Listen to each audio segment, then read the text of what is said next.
Welcome to the Backlot 605 podcast. I am your host. I am Casey Kelderman. Join with me, right behind me, is Mr. Brian Mensing, and we are here this time for the first time on video, Brian. And you don't even let me introduce myself, you jerk.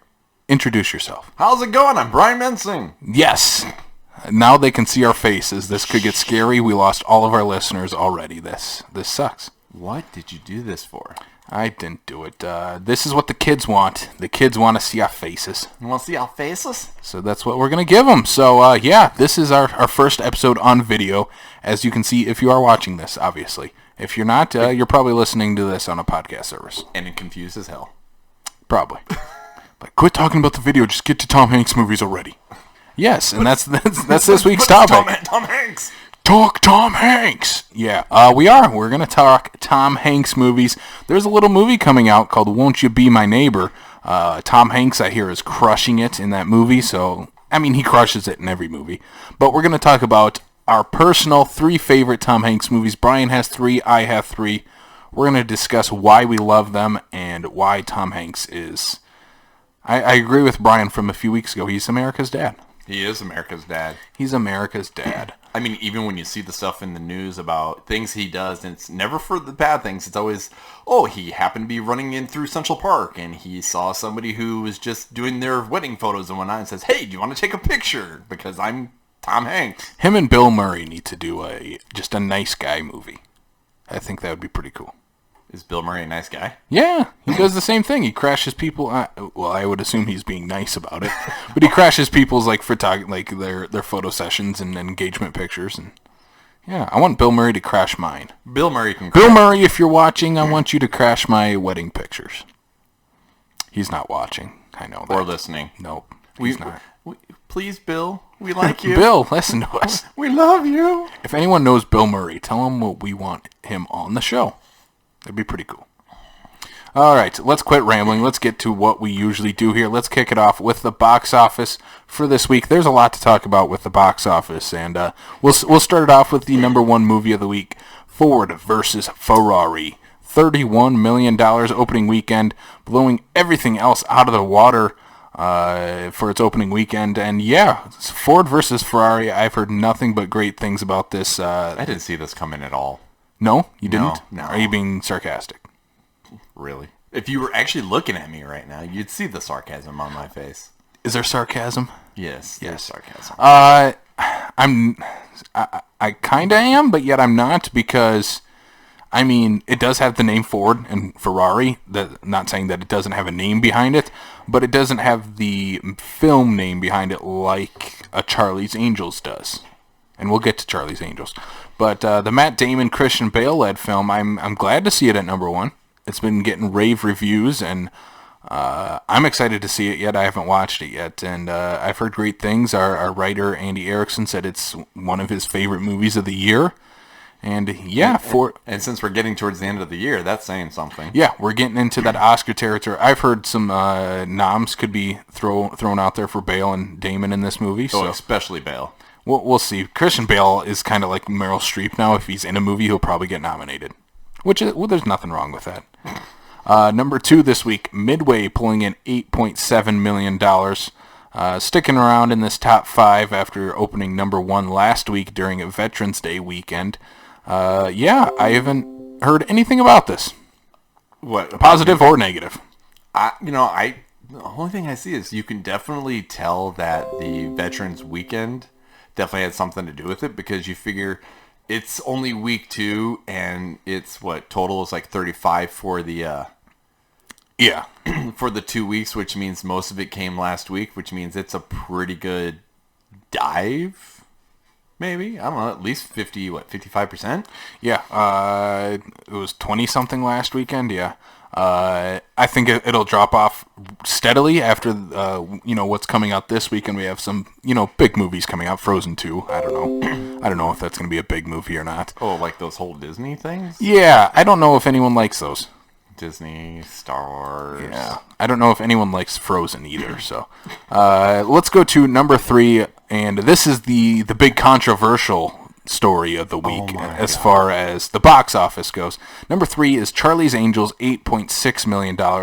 We won't stick on the controversy for too long, but we'll talk about it because I think we have to talk about it. Well, you're a freaking computer, man. I know. Andy, quit messaging us, Andy. The fat dude. Damn it. Leave us alone. At least for a little bit. Well, I mean, I legit want to actually see this movie. But I don't know. I mean, just the movie is, it's not like I'm sitting here going, I need to go see it right this exact moment. It's not something where I'm like, I need to see it opening weekend, that sort of thing. So, you know, I think that partly has something to do with it. I don't think it's not a matter of that the audiences don't want to see it. I just don't think the audiences are all concerned about dealing with the rush of the theater and whatnot to go see it right then and there kind of thing, you know? Well, yeah, the controversy is Elizabeth Banks, the writer, director, producer, star of this movie. Supporting star. Yeah, she's all over the marketing. She's a star in the film. The big controversy this week is her. She did an interview with some website or magazine, and basically said that if you don't go out and support this movie, you don't want female-led movies anymore. You don't want to see those in the theaters. And she blames people for seeing 37 Spider-Man movies and you won't go watch one Charlie's Angels movie. And I don't want to say she's wrong because she's entitled to her opinion, man. But I think she's overstepping where this movie is going to fall in the box office, no matter what. Because I don't think it's necessarily that it's definitely not necessarily that people don't want to see a female-led movie. Captain Marvel's the 4th highest grossing movie of the year. We got Wonder Woman. Wonder Woman is one of the highest grossing Warner Brothers movies of all time. And that's in the DCEU. Yeah, and there's no reason that people don't want to see female-led action movies. That's something that people were, like, just looking at the Terminator franchise, they were clamoring for Linda Hamilton to come back. And that one's even kind of on the... Well, yeah, and that movie bombed. I think it's just a fatigue of franchises. Also, I think in the case of Charlie's Angels, none of the main people in the movie are movie stars. They're not stars. You're not going to go out to see, the next Kristen Stewart movie, the next Naomi Scott movie. They're faces that you recognize, or in the case of Kristen Stewart, she's still trying to get over the Twilight thing, which is a whole nother conversation. Especially for the fact that's been freaking years now. Yeah, and it's a conversation that I don't think, or it's a group of films that don't need to be thrown in the conversation anymore for her or Pattinson. Exactly. They've moved on. They're past it. They've done much better things since then. Mm-hmm. And I think, it just came down to Charlie's Angels had really poor marketing, and it didn't have a movie star behind it. You mean that there's actual Charlie's Angels in Charlie's Angels? I thought it was just Bosley. Well, yeah, that's. I think that might be part of the problem too, and I think that's part of the reason why I don't like these comments, because the movie that I saw, like, from the trailers, you get a lot of Elizabeth Banks. Yeah, exactly. And it kind of looked like, hey, yeah, I'm the director, I'm the writer. Heck yeah, I'm going to make myself like the main person in this movie type of thing. But I don't think it is that way in the movie, but that's the way marketing makes it seem. And like people are like, well, I don't want to go see that. Yeah, so I think it's just, it doesn't have to do with, male audiences not wanting to see a female-led action movie. I didn't think just the trailers didn't want people to go. No, the trailers looked really bad, and it didn't have a star or two attached to it. So I think it was just a number of things that made this movie fall to the 3rd spot its opening weekend. Let's round off the box office really quick here. Number 4, Playing with Fire, $8.5 million.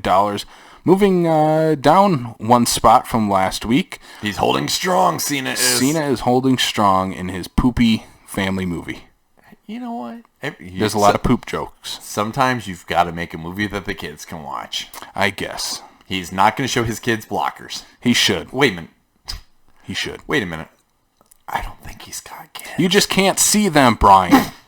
Number 5 this week, Last Christmas, $6.7 million. I always got to throw in throw in the Cena joke. The Cena joke. So yeah, that's the box office for the weekend. Let us know your thoughts on that. Let us know your thoughts on the whole Charlie's Angels controversy. Maybe now that she's talking about it, it'll pick up some steam next week. No. I think it'll top Midway. Maybe. I think it'll barely make the top 5, though. I think it'll be number 4 next week. I guess we'll see. Maybe 5. Yeah, we'll see. Let's jump to the news for this week. We got a couple trailers we're going to kick it off with.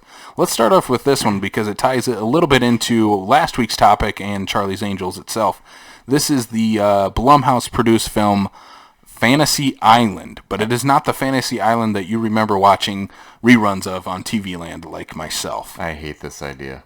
I legit hate this idea. Let's set up what this idea is. So first, Fantasy Island, the TV show, is from what I remember, I didn't watch a lot of it. It's basically I didn't, and I'm older than you are. It's basically a comedy, but these people come to this island to fulfill their fantasies. They're playing. Yes, and they don't say that in the trailer. What's wrong with them? But in this version, it is taking a straight-up horror aspect to it, where you come to this island to fulfill your fantasies, but the fantasies basically take control, and they go exactly as you wanted them to, but not. I still hate this idea. I love the fact that I'm seeing Michael Pena in a horror movie. Yeah, but I don't like this. I understand if somebody gave me, they're like, well, hey, look at the Banana Splits. That was a kids show, kids thing that was turned into a horror movie and whatnot. even lesser known than Fantasy Island. Very much less known, but that's half my problem though.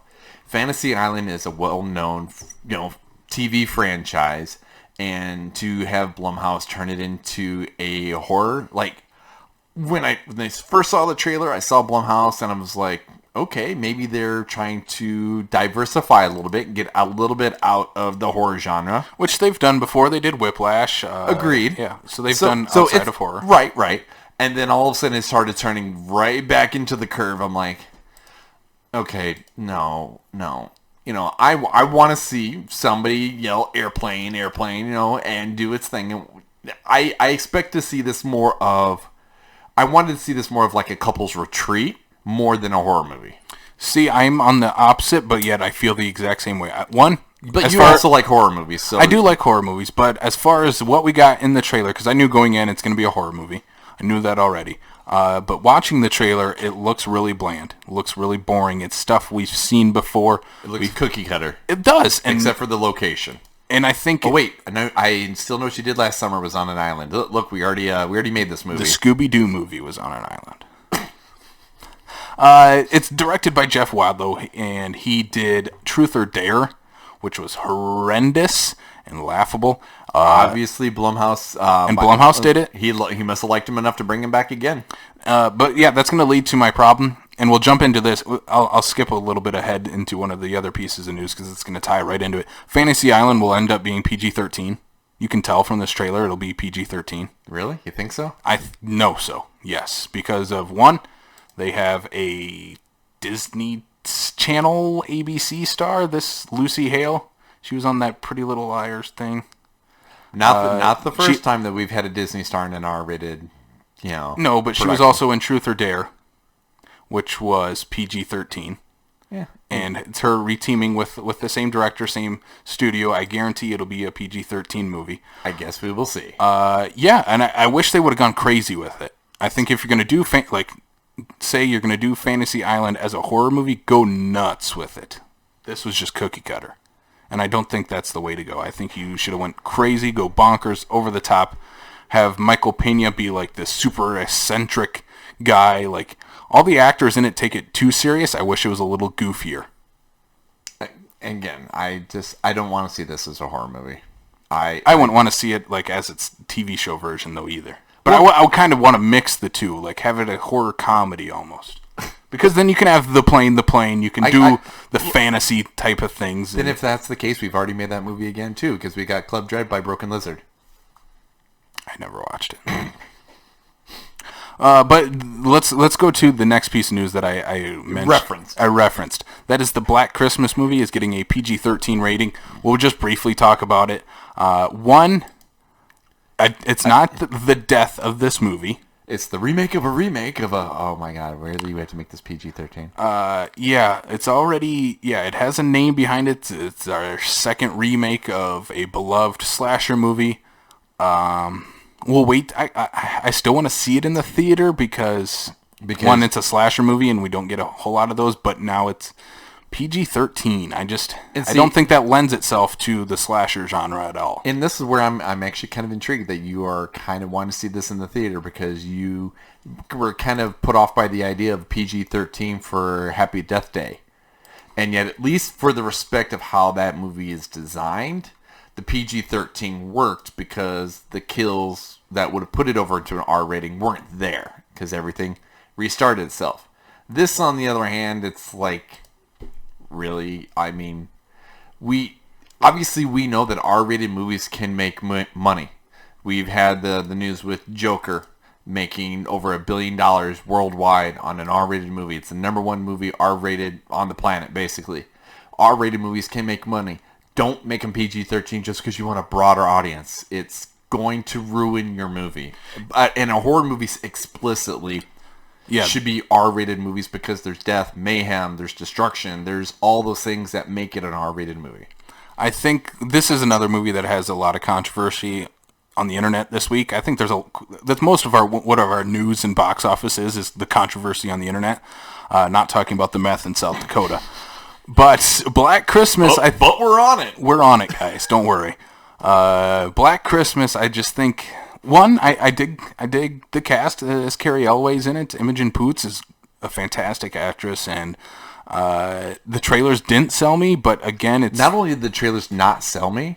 I think the trailers led to too much giveaway. It showed a lot, yeah. Yeah, there's too much in the trailer that makes you go, well, I've already seen this movie. Why do I want to go to the theater to go see it? You have already seen this movie twice, I mean. Well, that's beside the point.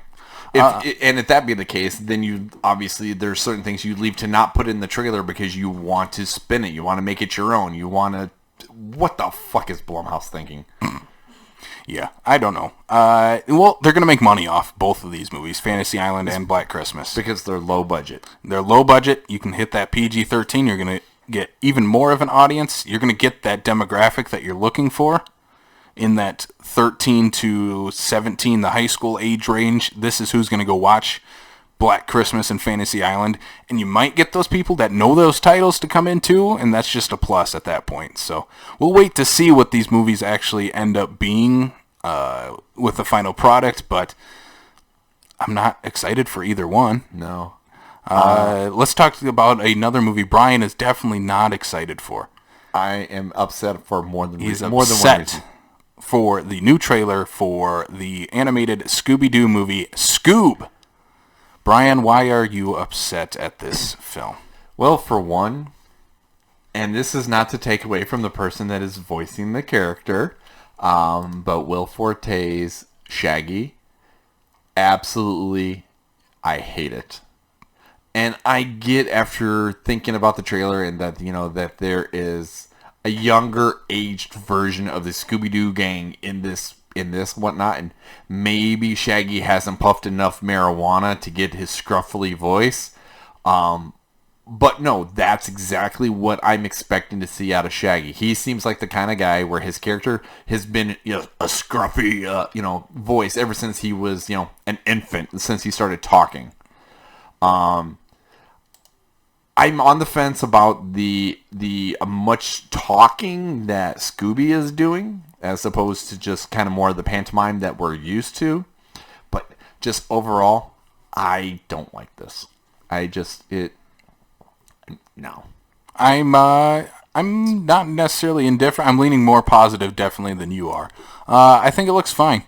It's a Scooby-Doo movie. I mean, it's a franchise that gets remade, rebooted, recycled every couple of years on Cartoon Network shows, on different straight-to-DVD movies, different versions of the live-action Scooby-Doo stuff. Still think Matthew Lillard should have put in the voice of Shaggy. Yeah, I can agree with that, but that's not the way they went. And I don't hate Will Forte's Shaggy. It's a different Shaggy. Like you said, I think it's going to lean more younger than Matthew Lillard's version of Shaggy did. I think it looks fine. Looks like a perfectly fine animated kids movie that families are going to definitely go out to see because Scooby-Doo is a hot commodity, and it doesn't hurt anything, especially with eventually we'll get Matthew Lillard back as Shaggy in some way, shape, or form. So it's not the end of him being Shaggy. And I think, it's just another Scooby-Doo thing. And it reminds me of a pup named Scooby-Doo, which is an okay animated series that they did. So it's just another recycling of the character. So it's reminding you of okay. So, that means it's going to be okay. I mean, is there anything great, really, in Scooby-Doo? You're going to get the same thing every time. Exactly. You know what you're going to get. It's the simple thing of, you know what you're going to get every time you watch Scooby-Doo, and it doesn't change, and I don't think there's anything wrong with that. I guess we'll see. We need those type of movies and TV shows where you know exactly what you're going to get, not going to change. But one thing that did change, though, is the new trailer for Sonic the Hedgehog that we got, with brand new looking Sonic in the movie. And it looks much better.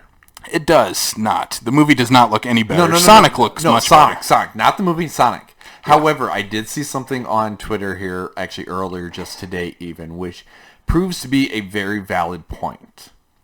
In that it's supposed estimated for the studio to go back and fix Sonic cost $35 million. Right? Yep, I saw this. So to go from it was like a $90 million budget to $125. So, and they did this on the sole purpose of all the backlash of all the fans and everything like that, basically saying you screwed up Sonic.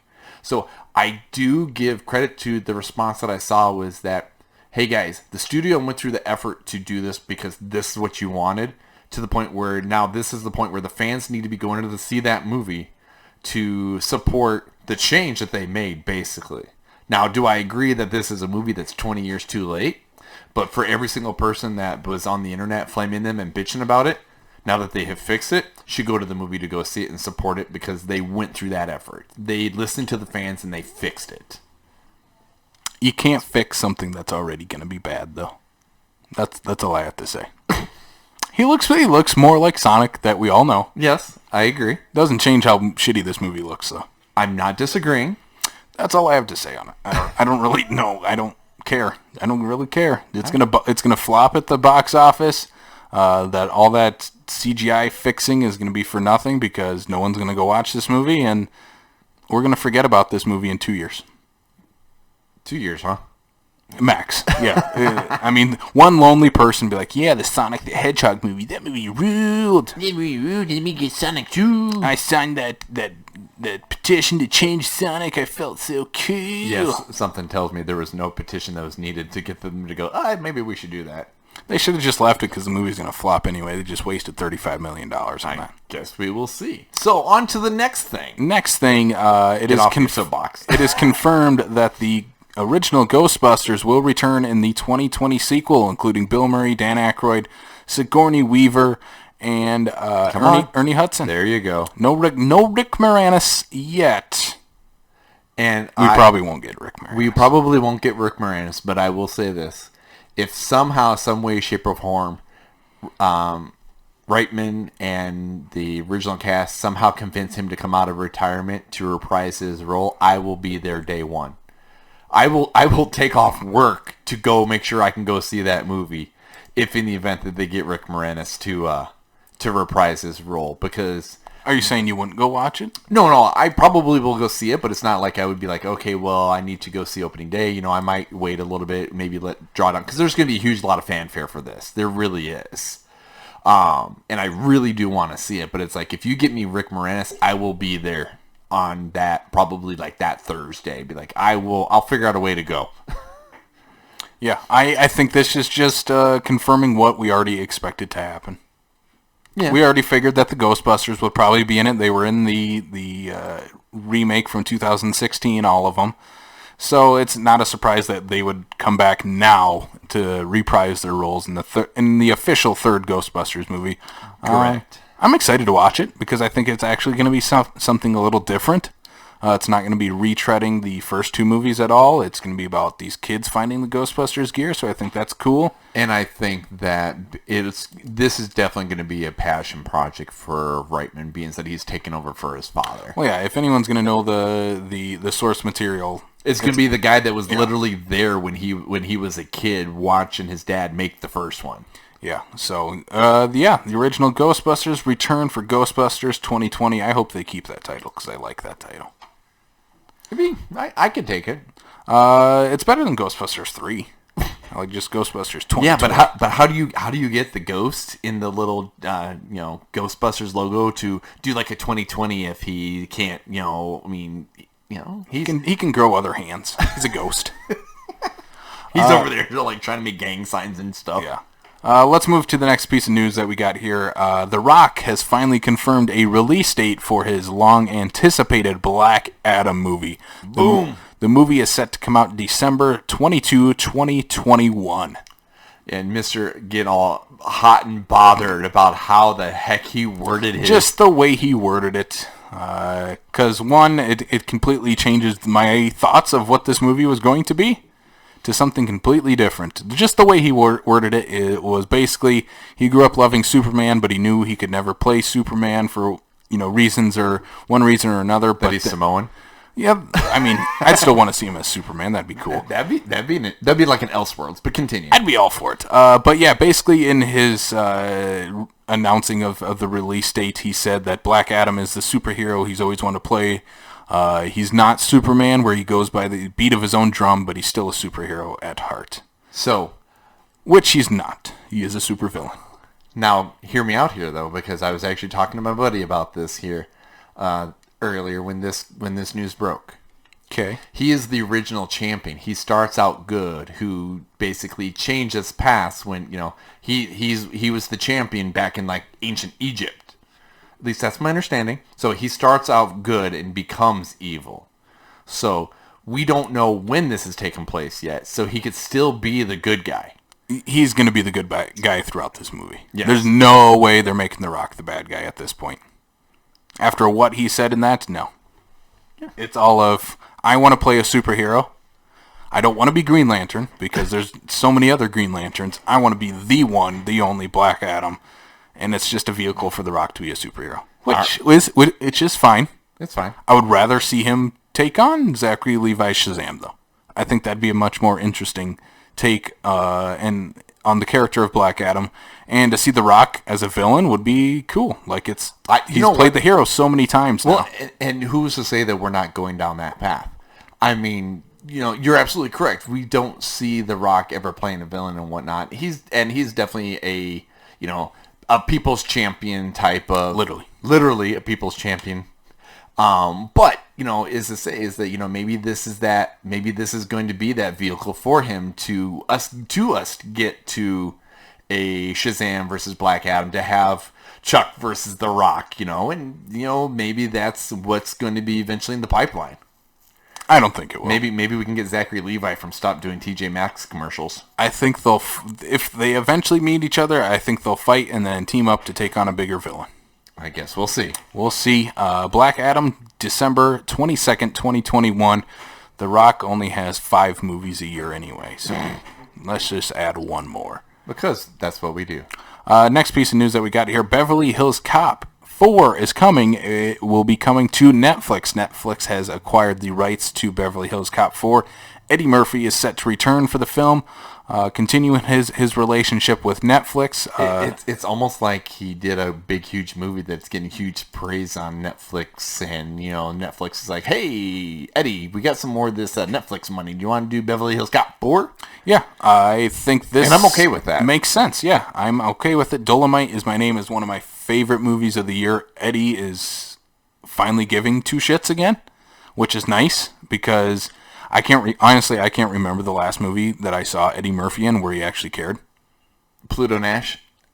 Yeah. Yep, Pluto Nash. I'm so joking. No, I really don't know. So yeah, it's nice to see Eddie back, and him doing Coming to America, and now Beverly Hills Cop 4. He's coming to SNL again. Like, I think he's finally come to the realization, like, stop being a jerk and selfish and start doing things that your fans who made you want to see you do again. And I'm legit excited to see him play Axel Foley again. And I would be curious to see if he's going to bring anybody back from the previous movies like he's done with Coming to America.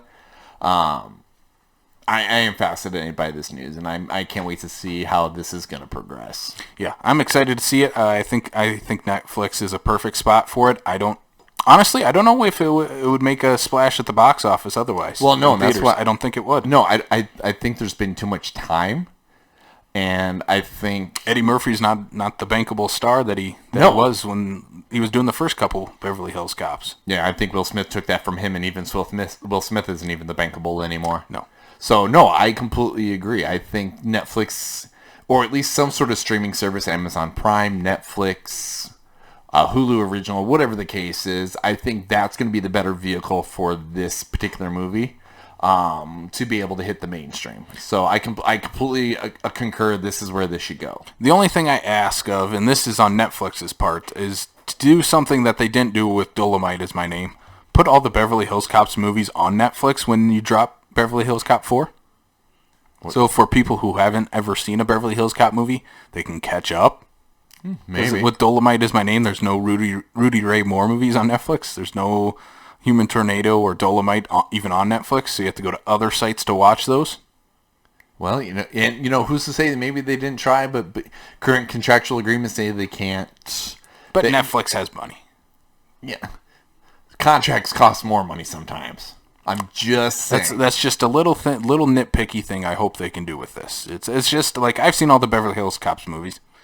It's not going to change anything for me. It's just I think it makes sense to have those on Netflix when Beverly Hills Cop 4 comes on it. So have you even looked lately at what?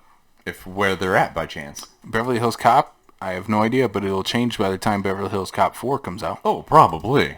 Let's jump to our last piece of news for the week. We are definitely saving the best for last with this because this might be my most anticipated movie ever after seeing this news. Nicolas Cage, one of the greatest actors ever, Nick Cage, will play Nick Cage in the movie titled The Unbearable Weight of Massive Talent. Nick Cage will be playing himself, a fictionalized version of himself, as he gets messed up into drug cartels and the life of an actor going bankrupt. So I think this is going to be a perfect vehicle for Nicolas Cage to go full Nick Cage, and is honestly a movie I've been waiting to see. It's just, I'm absolutely... So are we thinking it's more of a being John Malkovich, or it's just going to be off the rails? I honestly don't know. I'd really... You're like, I don't know. I don't care. The premise is I'm in the seat of the theater. Nicolas Cage is playing himself. That's all you got to know. I think that will sell the movie. They bring in enough references to other movies that he's made and whatnot. I guess we'll see. I think they should. They should bring up how many straight-to-DVD movies he's doing, I think that's something they should bring up. But, yeah, I'm excited to see it because this just sounds crazy. Literally, he gets messed up with the drug cartel and so many different things that only make sense that probably actually happen in Nicolas Cage's life. So many things you can do with this. Yeah. I think Nicolas Cage is, honestly, as much as Nicolas Cage is just like an internet meme, I think he's a fantastic actor. From what I understand behind the scenes with Nicolas Cage, he will give you 10 different takes, and each take will be different. He will give you one on one of the take, and then he'll go straight up to 10 Nicolas Cage on a different one, and you get to pick which Nick Cage you want in that scene. And I think that's really cool. It's just up to Nicolas Cage wants to go full Cage, and I think this is the perfect movie that he can do so in. I'm so disturbed. I just hope it's not straight to DVD. I hope it gets a theatrical release. That's all I'm hoping for. It probably won't. Probably won't. It'll probably be straight to DVD, but we'll see. All right. Straight to VOD. Straight to VHS. Nicolas Cage v. Nicolas Cage in a face-off style poster. Oh my god. Yeah. Next, all we need is John Travolta to play himself in a movie. Oh my god, to have these two play themselves in their own in a movie, in the same movie. That's what I'm saying. John Travolta. Except, what about this? I want Nicolas Cage to play John Travolta, and John Travolta plays Nicolas Cage. Oh. The actors. No, I can't see it. I can. No. And it's gonna go nuts. Bring back John Woo to direct. It's a surprise face-off 2 in real life. It's a meta movie. Where's all the doves? tons of doves. Nicolas Cage plays one of the doves. That's how many doves are going to be in this movie. Look at here, I'm a dove. I'm a dove. All right, so that is the news for the week. Let us know what you thought of all the news pieces that come out. Are you excited to see the Nicolas Cage movie where he plays himself as much as me? I don't know. I really don't. You practiced this, I'm pretty sure. What's that? I'm Nick Cage. I'm Nick Cage, and I'm playing Nicolas Cage. All right, let's move to our main topic. It is Nicolas Cage movies, guys. No, it's not. No, it's not. Tom Hanks movies. Try that again. Tom Hanks movies, guys. So we're going to be talking about our 3 personal favorite Tom Hanks movies of all time. And as I was going through this list, I kind of just, I don't know, necessarily forgot or took for granted how many great Tom Hanks movies there are. That's where you're probably going, I'm looking for 3. I can't find just 3. We like to stick with 3 because that's just a good number to have. You can have a good mixture within that. And I'm sitting there and I'm like, there's so many good movies in here, though. You can only talk about 3? Because it's Tom Hanks. So at least we set it up before we started recording. We're going to have 3 different movies between the 2 of us. So, Brian, let's kick it off. With what's one of your favorites? Don't say your personal favorite yet. We'll save those for our last picks. If you have one. Well, that's just it. It's hard. It's America's Dad. But I think I'm just gonna have to go with the quick and the easy, and that's gonna have to be Forrest Gump. Because it's Forrest Gump. I mean, it's got one of the most quotable lines. It's got several quotable lines, whether they be from him or from any of the respective characters within that movie. Lieutenant Dan. Lieutenant Dan. You know, when he gets that money from that apple company, that fruit company, you know, it's a solid movie. It had a wonderful soundtrack, both, you know, score-wise, myself personally, as well as the huge double disc album that they came out with in the mid-90s with this came out. It had a good overall, you know, set of music to this film and whatnot. Again, not only does Tom Hanks himself just absolutely crush as Forrest himself, his supporting cast with Gary Sinise and Robin Wright, and unfortunately Bubba's name is escaping me. It's like Mikhail or Makai or something. I am drawing a blank on his name. The guy from The Purge. I don't know. And from Species. Just look at Bubba. He's got to be towards the top. He's not. What? Yeah. Anyway. So, no, I mean, overall supporting cast is great. I mean, come on. There's so much fanfare for this movie. They legit made a restaurant themed around this, where they play this movie and quiz you. Yeah, see, I can never pronounce his first name. Williamson. Mike Kelty? Yeah, sure. Bubba. Because they got all sorts of stuff on that shrimp and boat. Anytime this is on, I definitely want to sit down and watch it. I own this movie. I've loved this movie since it came out. I don't think when it came out, unfortunately, I never saw it in the theater. I kind of wish I had, and if I did, I don't remember. But a good, solid movie that definitely showcases his absolute talent. I don't like Forrest Gump very much. You suck. Yeah, I don't. It just doesn't connect with me. I understand why everybody loves it. It's obviously, I think Tom Hanks is good in the movie. I don't think it's anywhere near his best performance. Maybe not necessarily his best performance, but I didn't say it was his best performance. No, but just in general, I just don't connect with it. I don't. It's not necessarily for me. You're also in the 5% of the people who don't like it.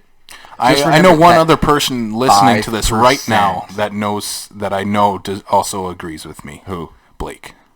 Well, Blake and you are wrong, and you're in the 5%. We're going to go hide in our corner, Blake. I hope I didn't throw you under the bus. I hope.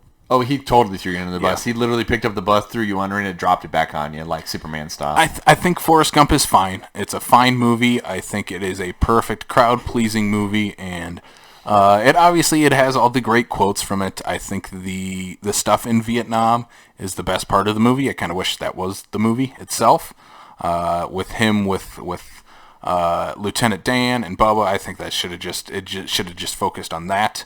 But then we don't get an amazing performance out of Sally Fields as his mom. Part of the thing I don't like about it is I don't like the throwing history into it like that.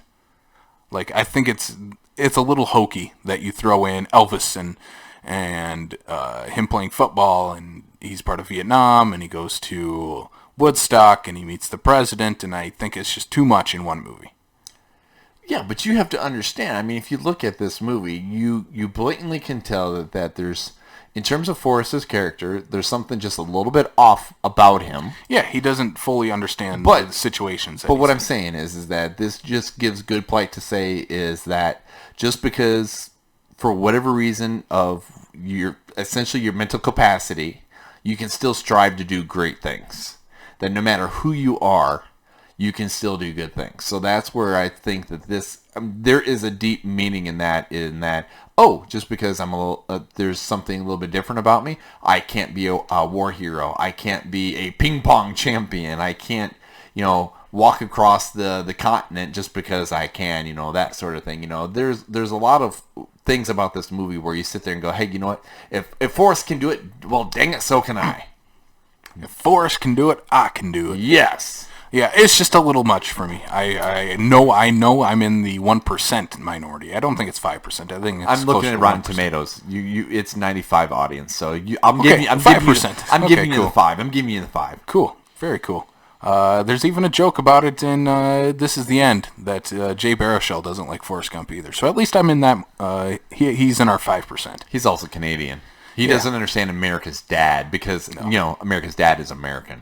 I'm going to go with my first pick. I'm going to go with, I think, the better of the Zemeckis-Tom Hanks combo.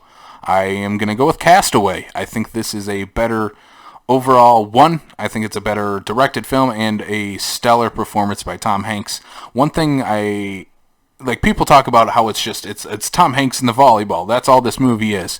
It's Wilson. It's not, though. I think people give it a lot of discredit that way because I think there is so much more to this movie.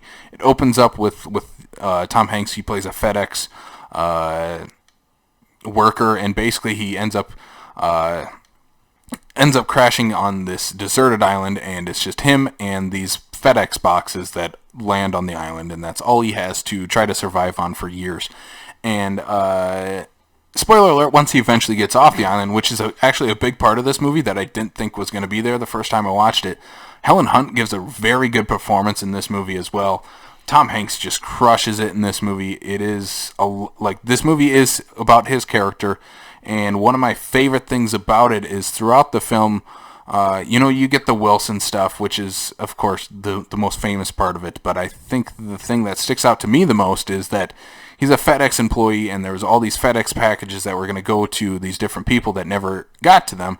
And he, throughout the film, uses all these different things to help him survive. But he left one box. He says, I'm going to leave this one box, not going to open it, not going to find out what's inside of it. Maybe it's a cell phone that would work to get me off this island. I don't care. I'm not going to open this one box because when I get off it, I'm going to hand deliver it to wherever this box was supposed to go to. And I think that's just a super powerful thing about human nature itself is that, he probably could have died on that island and maybe that thing in the box could have saved him. Who knows? And I think it's just a fact of, he had set this one moral thing that he was going to do once he got off the island, and I think that's just a super powerful character moment throughout the film and under talked about in Castaway. So that is one of my favorite Tom Hanks movies. You know what my response is? You haven't seen it. This movie got so over-talked, it made me just be like, I got to the point, and this is not to take away from the movie. This is not to take away from the performance or anything like that. But it's just that this movie had such a talk about it. Kind of similarly, not to necessarily compare apples to hand grenades here, but in the fact that I had all these people talking about, Harry Potter, that I didn't watch any of the movies or anything like that until they're like 4 in. That I didn't even start reading the books until well into that, and it's like I heard so much about this movie to the point where I was so saturated I had no interest to the point where I've never gotten back to. I mean, even when it's on TV, I'm like, there's probably something else on that I'd want to watch. Again, for me, that's not to take away from these performances because I've heard magnificent things about everything about this movie. It's just that maybe someday America's Dad will be able to get me to watch it. Yeah, I recommend it. I highly recommend it. Take out the, like, that's what I was, at least when I was talking about it, I try to not talk about the Wilson and him being stuck on the island because that's about anyone talks about, you know. Even now, looking at the movie almost 20 years later, that's still what people talk about is, oh yeah, the movie with Tom Hanks and the volleyball. Right, and maybe that's part of my, Take that out of it, that, yeah. that's all I hear. So it's like, okay, there's a volleyball. Okay, so he paints a little face on it. Okay, so I'm bored already. Well, yeah, even since you haven't seen the movie, you would think, since everybody talks about Tom Hanks and the volleyball on the island, you would think the entire movie is pretty much set on the island, and the climax is him getting off. Right? That's how you would think it would go. Right. With the hype that's built up. Exactly. There's at least 45 minutes of this movie that after he gets off the island. Oh, wow. Yeah, and I think that's something completely forgotten about in the film, or not in the film itself, but in the way people still talk about Castaway. I think it's completely forgotten about, and I think that's a disservice to the movie, because the movie is so much more than Tom Hanks on the island. It's so much more about the character and the way his humanity shines through with him on the island, and once he gets off, I think it's a very, very powerful movie, and yeah, I think it's definitely my favorite Tom Hanks and Zemeckis movie. It might be my favorite Zemeckis movie overall, period. Even more than Back to the Future. Wrong. Absolutely wrong. I'm just saying. It might be, honestly. I love Back to the Future. But yeah, it might be Castaway. We'll see. I don't know. And I will say this here, and maybe, if given the opportunity and whatnot, which it does not look like it's currently on any streaming sites, that unless I'm buying it, maybe you've turned to at least give me an opportunity to think that maybe I need to sit down. And I own it if you want to borrow it. Mental note I taken. think it's totally worth the watch. Take out the Wilson stuff. It's fine. The Wilson stuff is like the box of chocolate stuff in Forrest Gump. Not necessary. But it's what everybody remembers. What everybody remembers, yes. So that is my pick, one of my favorite Tom Hanks movies ever, Castaway. So you cast your vote for Castaway. Yes, I did. So, Brian, what are you going to cast away to now? We're going to stop with the Castaway puns after this. Are we now? Yes. What do you got? I'm going to cast real... No. I have to shift gears a little bit here, and we're going to go play baseball. All right. We're going to go with A League of Their Own. In that, obviously this movie is not a... Obviously, Tom Hanks is in this movie, but he's a star of this movie, but it's, to me, more of a supporting role. It's more about the girls in the baseball league and all that stuff. Geena Davis, Laura Petty, Madonna... Rosie O'Donnell, it's again a good solid cast. Back before Rosie and Madonna got a little crazy, and Lori Petty fell off the face of the earth until she showed up in Orange Is the New Black. This was definitely during a large portion of the Geena Davis frame of the 90s, yeah. Between Thelma and Louise and A Long Kiss Goodnight, Beetlejuice. Beetlejuice. Maybe we need to do a Geena Davis episode. The Fly. The Fly. But no, I would do a Geena Davis episode. Hell yeah. We could do a Geena Davis. Mental note taken. Let's write that down. Do it. Geena Davis episode. Yeah. I've never actually watched all of A League of Their Own. What of what you remember? What do you think? I dig that Tom Hanks is kind of an asshole in it. But he's kind of a lovable asshole. Exactly. It's because it's Tom Hanks for one. I don't think he can ever play the bad guy. But he's definitely a different take for Tom. Is that why The Circle failed? Is he the bad guy in that? I don't know. No one watched that, Brian. So no, and did that movie even come out? That's just it. It's the kind of thing where in this movie Tom Hanks plays the coach to the would-be baseball team that he doesn't want to coach for, but basically gets roped in anyway, and in turn becomes basically friends with these people and wants nothing but the best for these guys. Oh, that's right. It is Penny Marshall, isn't it? Yeah. Which I think definitely lends Penny Marshall definitely lends her tone to that movie. But no, probably one of the best scenes that I love about that movie is that they're getting ready to get out whenever, and all of a sudden just Tom Hanks goes straight for the urinal and is pissing for like 5 minutes. And they're just sitting there just listening to that, just like, what the hell is going on? Yes, so I definitely highly recommend. I think it's a good, solid movie as well, as you said, for the most part. When does Tom Hanks not do a relatively solid movie? Yep. I mean, there's a reason why people still love this and watch this movie to this day. And, 92. So, I mean, you're going on, in a few years here, it'll be 30 years old. Yeah, I think it's as far as where it is in the lexicon of people talking about not necessarily Tom Hanks movies, but sports movies in general, it's always brought up as one of the best. Oh, yeah. If you ever talking baseball movies, this usually comes up. Yeah. I think we should do a full baseball movie episode, too. We're going to do a Gina Davis episode and a baseball episode. You're writing them down. I can hear the pounding on the keyboard. I'm going to use that as a segue to my next pick because this is also another Penny Marshall movie. Because you had to make me change my picks because you picked this one, you jerk. Yeah, it is big. Big. So with my picks, I kind of wanted to do serious Tom Hanks, funny Tom Hanks, and then we'll get to the last Tom Hanks that we'll talk about. And I think this is Tom Hanks at his peak of being funny Tom Hanks. He is just a absolute embodiment of what you would think of as a man-child. Absolutely. And he plays it perfectly. I think that I don't know if there's anyone else that could play this role the way he did. Not in 1988, I don't think. I still don't think now. So like he has the obviously he has the physicality of being an adult, but he also has the childlike innocence within that, while also being like a teenage boy. Agreed. Like there's so many different elements to Tom Hanks in this movie. It's about this young boy who goes to a wish machine, Zoltar, and he basically wants to be grown up, and so the next morning he finds himself as a full grown man, and he is Tom Hanks at that point. I still want to know how he got a job.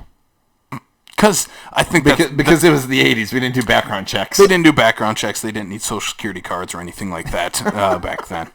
But yeah, he gets a job at a toy manufacturing place because, you know what, he was the demographic for this, and I think that is one of the things that holds up marvelously in this movie is that, as much as you grow up and want to be an adult or don't want to be an adult, whatever it may be, always keep some of that childlike innocence within you. Always have that fun aspect to it. Don't ever take yourself too seriously. And I think that stands out as Tom Hanks as an actor as well. Because he might be in serious movies, but he himself never takes himself too seriously. No, not even to this date. I think just Big is one of the most fun movies to watch. I think a lot of people, obviously, they talk about the piano scene is like the standout in it, but there's so many, other scenes throughout the movie that really embody this character that Tom Hanks is playing. And I think one of my favorite things, even growing up watching this movie, is like seeing his rad apartment. Like, I want that apartment now. He has a trampoline in it. Right? It's awesome. Oh, trust me, that's definitely one of the things that I thought about when I watched this movie. It was like, I want that loft. That's the studio apartment that I need to have in my life. Yeah, this is Tom Hanks gets I think his first Oscar nomination. I don't know. I'd have to double check with that, but he definitely have to go to Wikipedia. Yeah, he definitely got nominated for Best Actor in this movie, rightfully so. And yeah, I think I wouldn't mind seeing this version of Tom Hanks come back, for a little while. I want to see this funny Tom Hanks, Turner and Hooch, The Burbs, that era of Hanks. I want to see that come back for a little while. I think that'd be pretty cool. You actually stem on something that I wanted to actually bring up in the first place. What's that? Is that, yes, I understand we have America's Dad. Yes, he's a very amazing dramatic actor. I miss funny Tom Hanks. Mm-hmm. I legit miss funny Tom Hanks. Even to the point where, there's actually a movie that I thought about putting on this list that I opted not to, but since we're talking about it, I'm going to bring it up is the fact that we've got like Larry Crown, for example. You know, him, Julia Roberts, Wilmer Valderrama in this movie, and it did not do so well. And I partially think it's because we're so saturated with the idea that Tom Hanks has to be a serious dramatic actor now to have movies like Sully and Won't You Be My Neighbor and stuff like that. It's like Saving Private Ryan. Saving Private Ryan, that he can't, it's not like he can't do a funny movie because they can't take him seriously because it's not a serious dramatic role. Like, we need, Tom Hanks can absolutely kill on the dramatic. We know that. And it's like, okay, you know, maybe it's time to, you know, venture out of the box a little bit more because, you know, that's one thing I liked about Larry Crown. No, not everybody liked that movie. In fact, I mean, in terms of the ratings absolutely blow for that movie.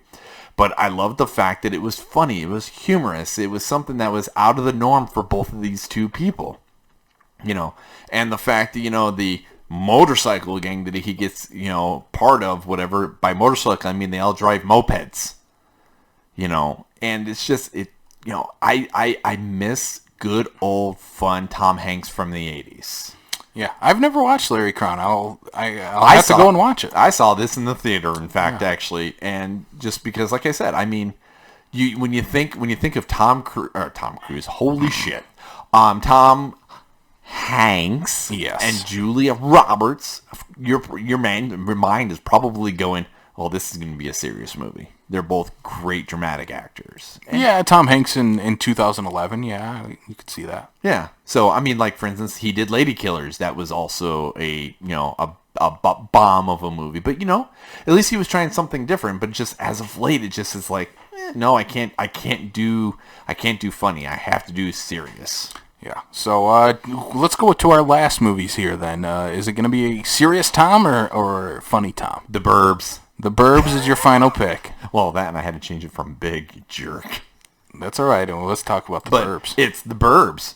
Again, it's Tom Hanks in a somewhat, you know, it's a weird, goofy comedy / horror-ish movie, if you will.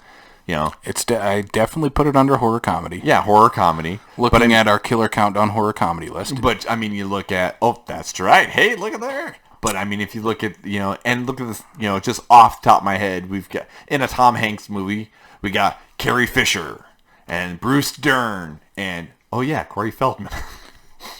Corey Feldman, who was probably coked out of his mind while doing this movie. He was still a kid by then. I don't even think he'd done even License to Drive yet. I don't remember. Maybe he was still probably coked out of his mind. Hey, I'm a fan of the Coreys.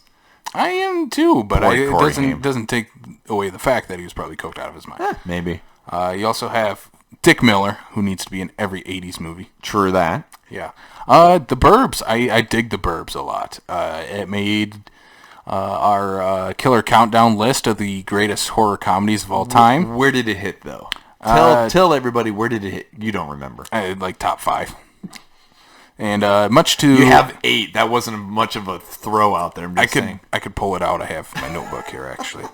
Why do you love The Burbs, Brian? Because Blake, on the other hand, and my co-host on the Killer Countdown, did not like having... Because Blake's wrong. Yeah, Blake. Blake is wrong. Again, Burbs was number 3 on that list. No, he's not wrong. I can see why you didn't like it. You don't like The Burbs? No, I love The Burbs. I played The Burbs at number 3. Okay, just checking. Well, because again, it kind of goes back into the whole, you know, Tom Hanks doing something funny, Joe Volcano, Big, this,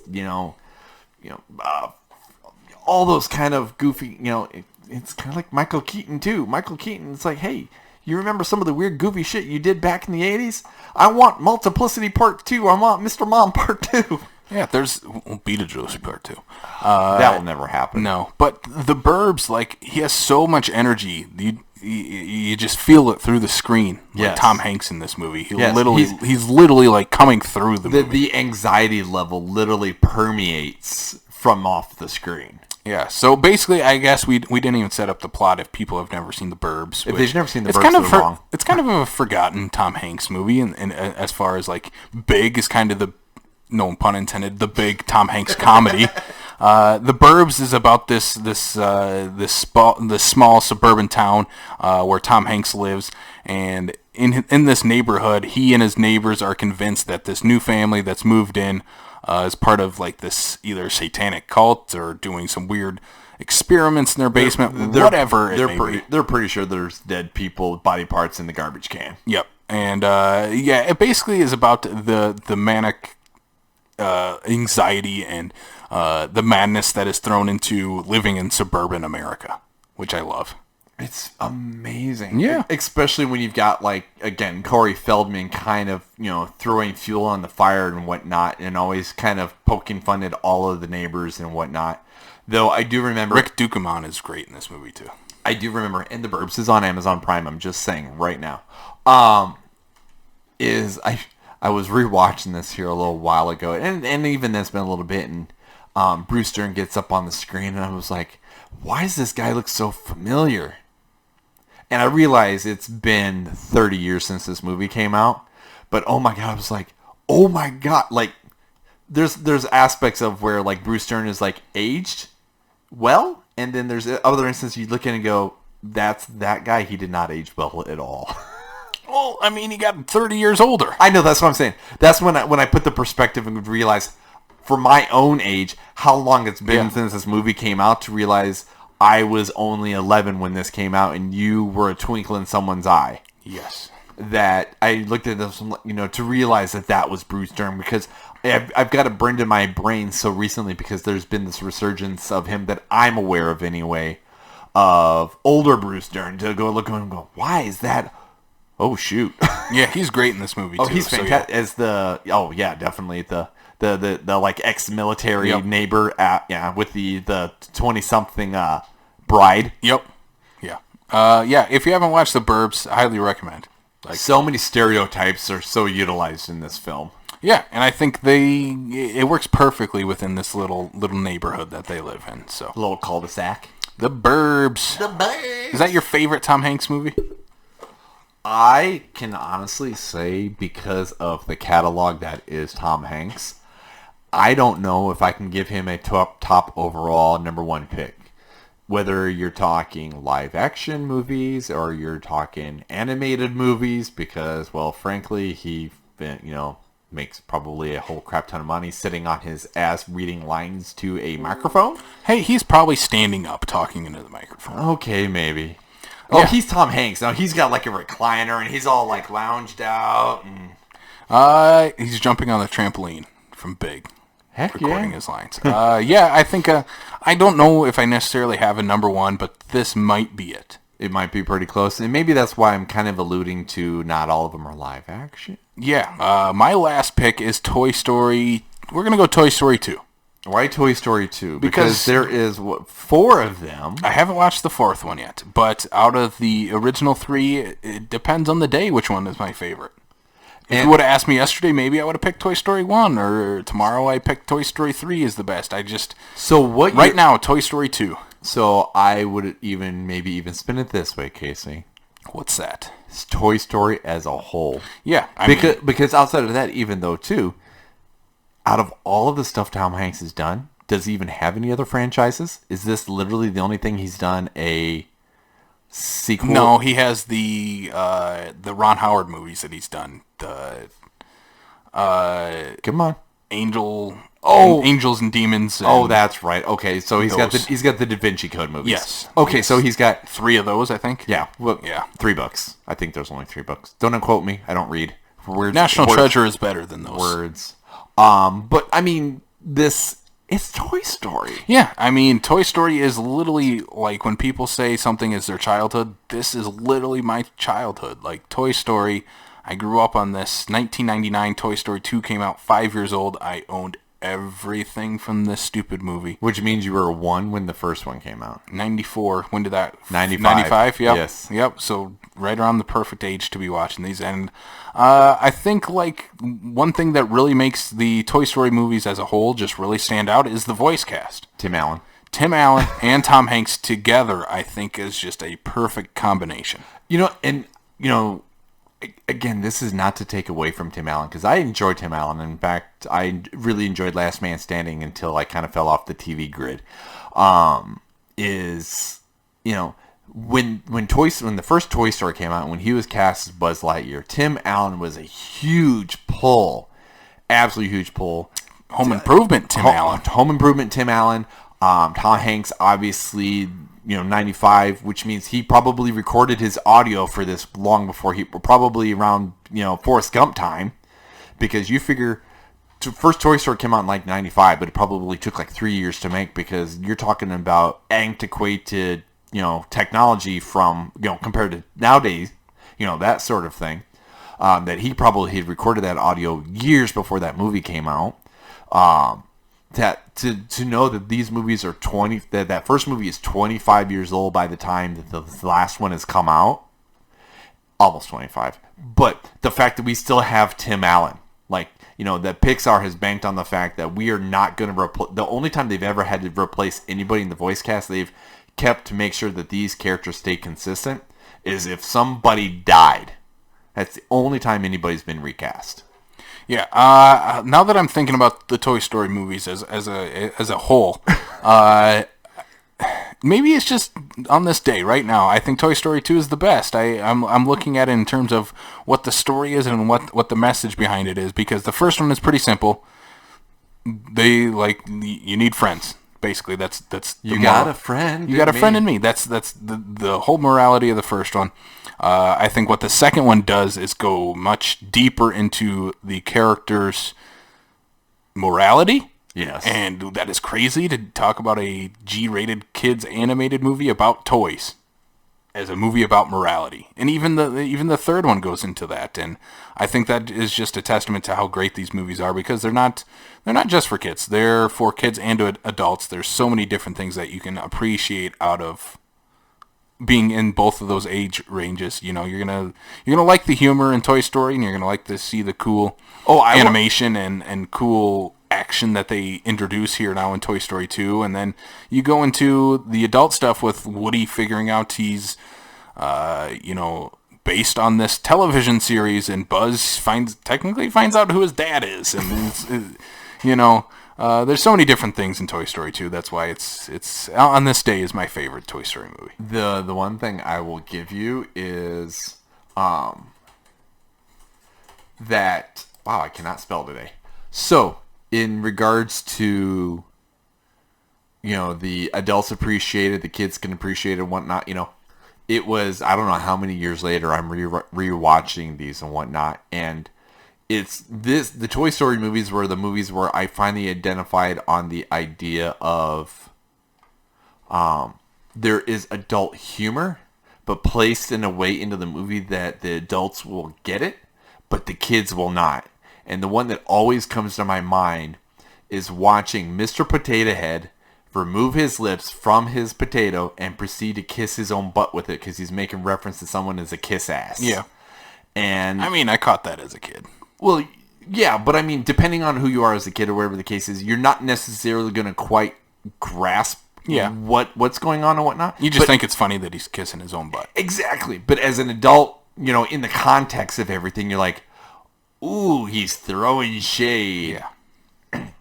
And I love that about that movie, about all these movies, is that they are written for every audience. They're written for the kids. They're written for the adults. When I went to go see Toy Story 4 in the theater, even if I did not have kids, I probably would have seen that in the theater because it's Toy Story. Well, yeah, I think I brought it up on the show before. I went and watched Toy Story 3 in the theaters with my parents and younger siblings, and I was in high school when that came out, and even then, it was a perfect time for me to watch that movie because I was literally the same age as Andy, and I think just going to it, I'm like, I'm not gonna cry. I'm not gonna cry in front of my parents. Why'd you take me to this movie? I'm not supposed to cry at a Toy Story movie. No, but yeah, Toy Story, just the franchise as a whole is fantastic. I need to watch Toy Story 4 as soon as possible. How have you not seen that? I don't know. It just fell. You can go buy it right now. Yeah, it just fell right through the cracks. So yeah, Toy Story 2 on this day is my favorite Toy Story movie. That probably change tomorrow. So yeah, that has been Tom Hanks movies. Tom Hanks. Yeah, I mean, of course we didn't talk about them all because that would have taken 5 hours because Tom Hanks has a fantastic filmography.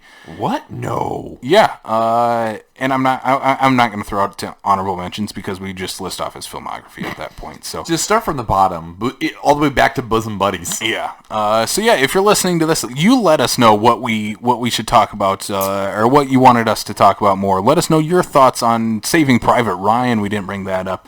I fell asleep during that movie. You fell asleep during Saving Private Ryan? Yep, I've never finished that Wow. movie. I will flat out tell you, I have never finished that movie. All right. Hey, All right. Vin Diesel. Yeah, in a very small role. The best Vin Diesel movie ever. Shut it. Actually, Iron Giant might give a run for its money. Fucking Iron Giant's amazing. Iron Giant rules. Anyway, Tom Hanks movies. Let us know what you would have as your top 3 essential Tom Hanks movies. Maybe we'll go with that question for the week. There you go. Yeah, so let's talk about what else we got going on here before we wrap the show up here. One thing, thank you all if you are watching this on YouTube. Thank you all for seeing our faces. I hope we didn't scare you too much. They already turned us off. Yeah, they are shut off. They're not even listening anymore. Again, thank you all for listening to this or watching us on YouTube for the first time. And with that being said, we got to plug what we have going on, and let's plug the big thing that we got going on. What do we got going on? We got going on January 26, 2020. We're going to ring in the new year talking about the best movies of the decade, and you know how we're going to do it? Late because it's at the end of January instead of the beginning at the end of December when you're ringing in the new year. I'm just saying. We're going to be the last ones that wish you a Happy New Year, I hope so, on January 26th, because that is when we're going to do our live show at Last Stop Studios from 3 to 5 p.m. We're going to be talking about our top 20 movies of the decade. We're going to be playing a little game where myself, Brian, our buddy Corey, our buddy Andy, and our buddy Blake will be on the show. We're going to be doing it live with an audience. We're going to be counting down our top 20 movies of the decade with a combined list between all 5 of us. So be there, check it out. Just go to our Facebook event page and you'll find all the information on it. We should plug our next Sioux Falls Film Community meetup. If you're listening to this on November 20th, we have one tonight, so come check us out. But if you're not listening to this at night, you're late. You're late, or you should be at this right now, and don't listen to us. Come see us instead. Hey, how's it going? But with that being said, we do have one in December as well, December 18th at Severance Brewing in downtown Sioux Falls, South Dakota, from 8 to 10 p.m. We hope to see you there. And then we got to plug the latest episode of the Killer Countdown, which included Blake Ginnathan and Corey Jacobson from Somewhat Random Movie Collection. They counted down the best snowbound horror movies of all time. There is enough of these movies to make a countdown. There is surprisingly enough of these movies, and some that did not make the countdown that should have made the countdown. We'll leave it at that. Go check out the episode right now. Check out our movie buddies, Corey Jacobson at Somewhat Random Movie Collection on Instagram, and Andy Heller from Fat Dude Digs Flicks. He is on Facebook, Twitter, and Instagram. Go check them out right now. What were you going to say? I was going to say anything other than Joe. Go check out his quick little video he did for Ford v Ferrari. Yes, the Amuse-Bouche. The pseudo sequel to Batman v Superman. Yeah, what is up with the V's? I don't know. We'll do a V episode. Oh my god. Ford v Ferrari v Batman v Superman. Make it happen, Hollywood. Oh shit! Then we got to bring up Jay and Silent Bob reboot because it is Batman v Chronic in the movie. Oh, there we go. There's so many Batmans in that movie. Then it's crazy. You can check out this podcast on Apple Podcasts, Spotify, Stitcher, Google Play, and YouTube. Follow us on Facebook, Twitter, and Instagram. And then lastly, check out the South Dakota Film Community Group on Facebook. Join the conversation there. Let's hear your thoughts. Let us know what you're watching that night. Let us know what type of meth you're taking while watching movies, because in South Dakota, we're on meth. We are not on that. No, it's a running joke. Go look on the internet. Go look on. Once. If you're listening to this, you already know about it. You already know about it, and the joke will be over by the time this episode airs. God, I hope so. $500,000. Oh, South Dakota, we love you. That's why we're here. All right, and then next week we're going to be talking Thanksgiving movies. This might be a smaller list of movies than snowbound horror movies. Really? Thanksgiving movies? Yeah, I can think of like one. Good one. Thanksgiving. I said one good one.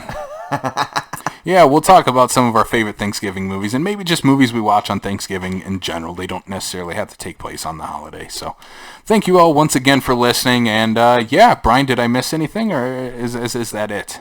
No, I think that's That's it? Yeah. Very cool. You Very talk cool. a lot, I'm just saying. Yeah, well, it's a podcast. That's how that works. That's how it works. So, yeah, where can, Brian, do you have anything you want to plug? I don't know. I never asked you that. Do you want to, do you want to have people find your Letterboxd or anything? Hey, I am on Letterboxd, LP Freak. LP Freak. I'm trying to be better about trying to, at least get some input on there because, well, you know what?